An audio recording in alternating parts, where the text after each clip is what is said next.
everybody has seen Disney movies, and one thing that Disney does great is they give inanimate objects human characteristics. And I have a video, it's actually a commercial from Japan that does this amazing.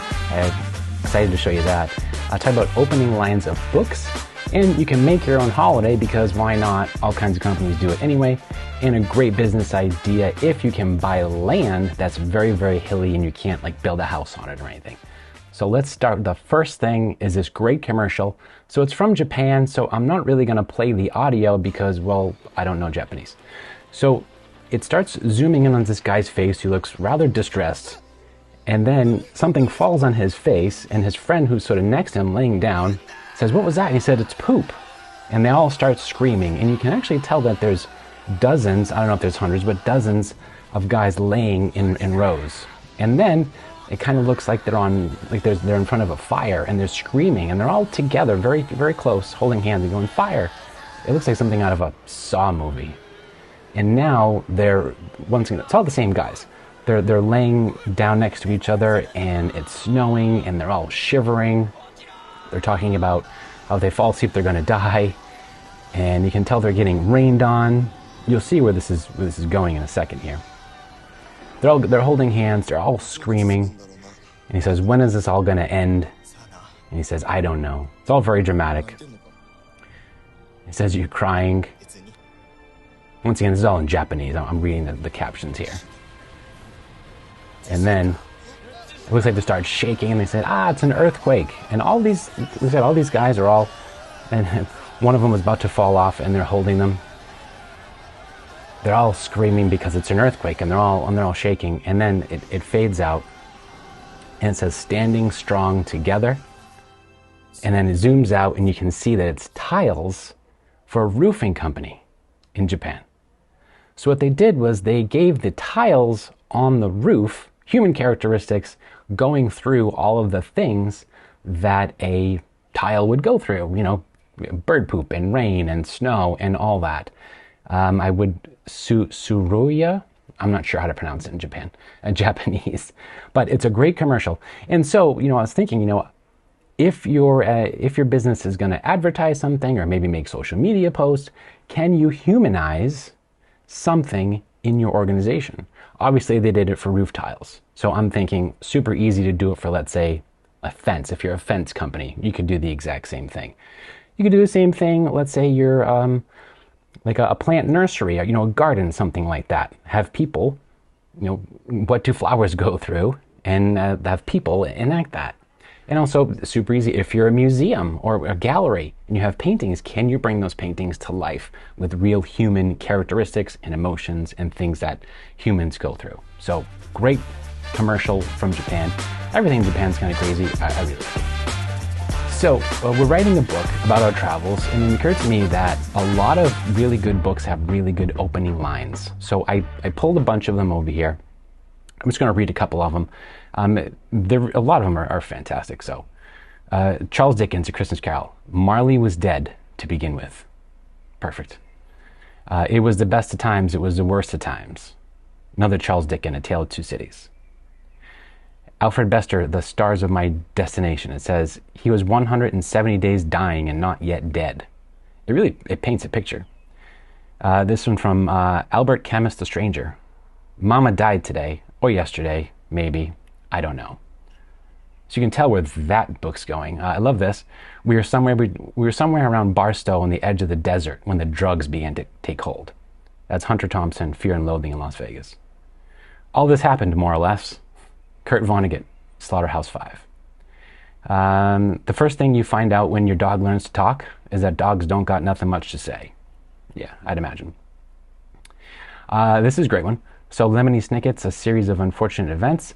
If you're interested in stories with happy endings, you'd be better off reading some other book. In this book, not only is there no happy ending, there is no happy beginning and very few happy things in the middle. It paints a great picture right at the beginning. We'll skip that one.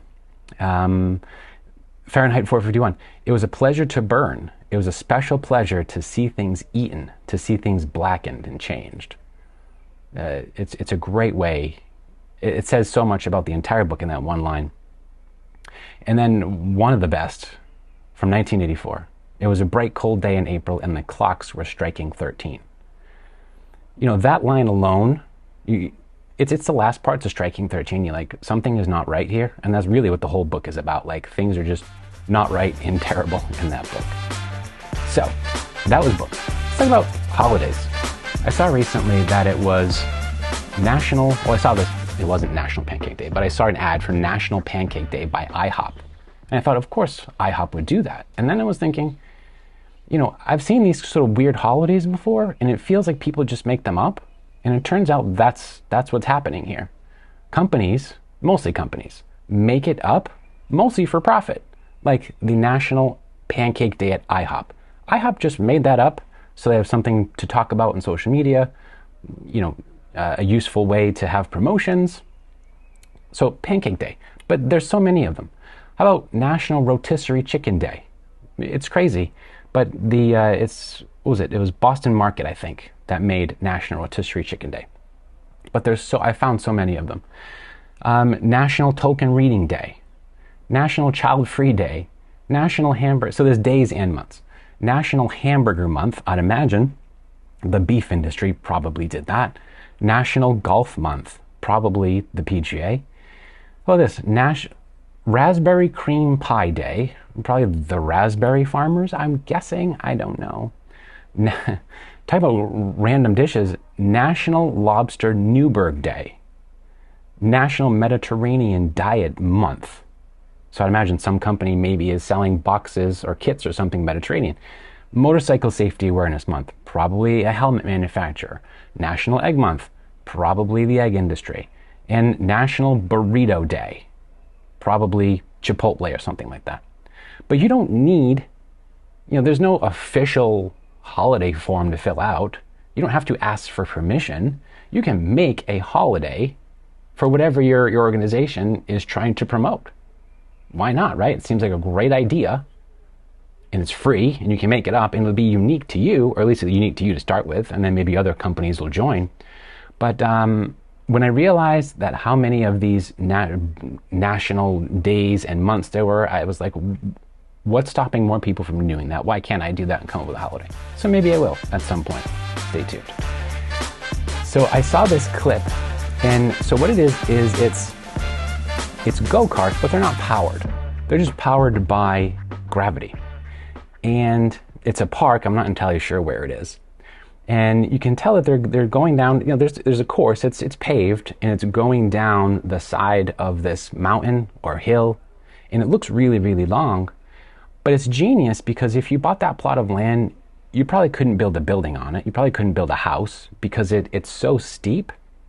But this person, company, whatever, bought it and built this very, very thin road that's snaking down the side of it. And then they bought these gravity-powered go-karts, and now they just charge people to get on this go-kart and zoom down this hill, curving through the forest. Amazing views, by the way. And I thought, what a simple idea for land that is probably super cheap. And I'd imagine these go-karts are super cheap as well. Like I said, they don't have any power. It's just basically steering, and there's no engine or anything. So, genius idea. I don't know how much they charge, but it seems rather simple. Probably not a lot of maintenance. Seems like a great idea. Talking about great ideas. We're writing a book about our travels, and the first year of the book, we're going to talk about how we set up our lives in Florida to actually travel. All about Aruba.